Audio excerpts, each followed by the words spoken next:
Alex, bonjour. Bonjour Lionel, bonjour. Merci beaucoup de faire une petite interview pour planetpeople.com, c'est sympa. Comment tu peux expliquer l'engouement du public pour cette émission? Écoute, tout simplement parce que je pense que c'est des choses qui manquent à la télé. Incroyable Talent, c'est vraiment la seule émission du spectacle vivant, tu vois, où tout le monde vient, que ce soit les amateurs ou les professionnels. Donc c'est des gens comme toi et moi, entre guillemets, tu vois, qui peuvent venir, comme on a aussi des artistes qui font ça depuis 15 ans. Et je pense que du coup, ça touche tout le monde, et surtout tout ce côté visuel, surprenant, où tu passes de la danse au chant, à la magie, à l'acrobatie, à l'humour complètement abscon de nulle part. Comment on est encore motivé? Comment on a encore la niaque, l'envie au bout de 6 saisons? Parce que j'adore l'émission. J'adore vraiment cette variété et le concept même de l'émission. Et j'adore l'équipe pour laquelle je travaille. Je trouve que c'est une équipe fantastique à tous les postes. Alors, moi qui a toujours travaillé toute ma vie, mais qui a envié les enfants de jouer ensemble à des jeux collectifs, je me suis trouvé une sorte de jeu collectif. Parce que tout le monde veut gagner dans cette émission-là. Tout le monde travaille avec son cœur. Tout le monde fait de son mieux. Tout le monde est angoissé. Tout le monde a peur. Mais en même temps, quel bonheur qu'on a travaillé ensemble. Et comme la finalité, c'est un produit que j'aime, ben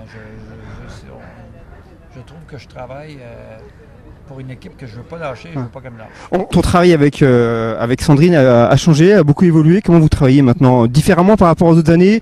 Il y a plus de spontanéité parce que vous connaissez un peu plus? Bon, on est comme cul et chemise, on a été spontané dès le début. Plus cul ou chemise?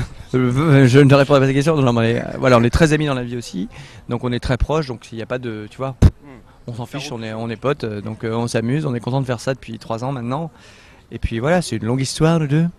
C'est une belle histoire. En tant que Néerlandais, qu'est-ce qui fait selon vous la spécificité des candidats français dans l'émission? S'il y en a une. Oui, moi je pense pas justement, parce que s'il y a bien un métier où il n'y a pas de frontières, c'est tout ce qui concerne l'artistique.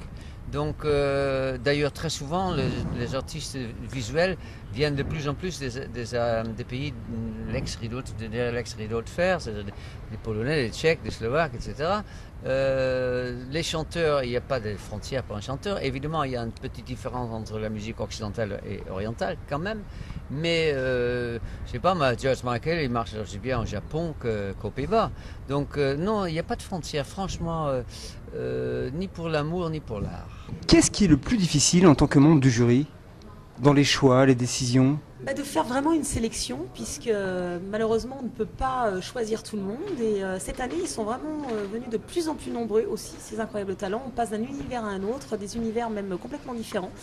Et voilà, mais il faut faire un choix. On est là pour juger les gens, pas pour les blesser aucunement, mais pour les driver un petit peu, voilà, pour leur donner nos conseils nous trois, par rapport à notre parcours et par rapport à notre carrière. Et voilà.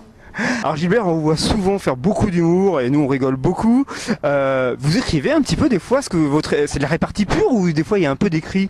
Vous savez, ce qui se passe, c'est que j'essaie de réfléchir. Alors, si je vous disais mes trucs, c'est des drôles de trucs d'ailleurs qui ne marchent pas du tout, mais qui me rassurent moi. C'est que je me suis mis, par exemple, cette année à lire des dictionnaires spécialisés. Dictionnaire du bâtiment, dictionnaire de la cuisine. Et là, je cherchais des mots qui me permettaient d'exprimer, par analogie, touiller, admettons. Alors, et là, je me mets ces mots-là devant moi et je n'arrive pas à les utiliser parce que ça va trop vite, mais de faire le boulot me rassurer. Maintenant, tu es en impro, puis ce qu'il y a de plus drôle, c'est quand tu improvises. Mais évidemment, vous savez, on tourne 100 heures. Ouais. J'espère que sur 100 heures, on arrive à trouver deux trois bonnes trouvailles. Et puis le reste, le candidat... Il y a un candidat, une candidate qui vous a particulièrement touché dans cette nouvelle édition? Oui, il y a une jeune fille de 13 ans qu'elle chante à un moment une chanson assez moderne. Quand elle chante le couplet, je dis donc c'est bien. Et quand elle chante le refrain, alors là j'ai eu ce que j'appelle le coup de Susan Boyle, quoi. Vous passez par toutes les émotions, on le voit bien durant les émissions en quelques heures. Pendant un tournage, mais à la fin de la journée, vous devez être vidé avec toutes ces émotions, les sourires, les frissons que vous avez, les pleurs, la joie. Vous devez être vidé à la fin de la journée. Vidé, mais disons que c'est une émission que qu'on prend, parce que je peux parler aussi au nom de Gilbert et de Dave, qu'on prend vraiment plaisir à faire, parce que, vous l'avez dit, il y a vraiment toutes les émissions, c'est vraiment un programme qui est très riche, c'est un grand show où on rigole. il y a des larmes aussi, mais d'émotion, il y a du frisson, il y a vraiment tous les ingrédients pour faire un bon spectacle sur La France a un incroyable talent. Donc, et puis je vous dis, quand on a la chance de faire une émission déjà qui est un superbe tremplin pour des candidats, moi je suis la première à la défendre depuis la première année, puisque j'en fais partie depuis la première année, et je le sais, et j'en ai les preuves que ça a vraiment changé la vie de certains candidats. Chaque année, j'en engage au sein du Cercle Palais, c'est 11 mois et demi de contrat. Gilbert s'en occupe de certains. Il y en a d'autres aussi, on donne les numéros des coordonnées que la production nous donne pour des amis qui nous disent, bah tiens, donne-moi, lui m'intéresse pour tel show, ou pour tel gala, ou pour tel événementiel. Donc voilà, ce n'est qu'un tremplin vraiment bénéfique pour tous les candidats. La preuve, ils sont de plus en plus nombreux chaque année.